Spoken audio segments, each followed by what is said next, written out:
sa pinakamamahal po naming kapatid, ang kapatid na Eduardo V. Manalo, ang tagapamahalang pangkalahatan ng Iglesia ni Cristo. Mula po sa distrito ng Southern Africa, buong puso po kaming nagpapasalamat at nagpupuri sa ating Panginoong Diyos at sa ating Panginoong Jesucristo.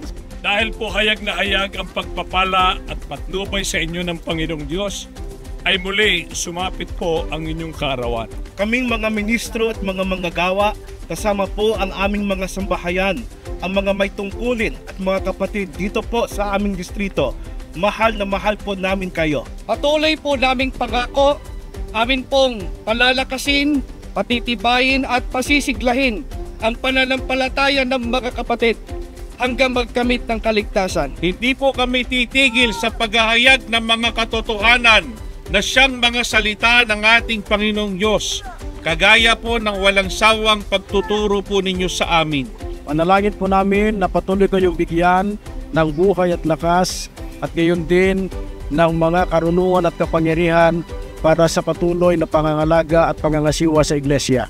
kayo po ang aming inspirasyon sa mga paglilingkod sa Panginoong Diyos.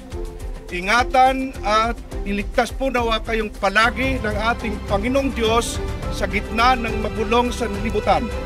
Ano man po ang mangyari, mamamalagi kaming malakas na katuwang po ninyo sa pag-iingat at pagtiyak sa kaligtasan ng bawat kapatid. Kapatid ni Eduardo V. Manalo, Happy birthday po!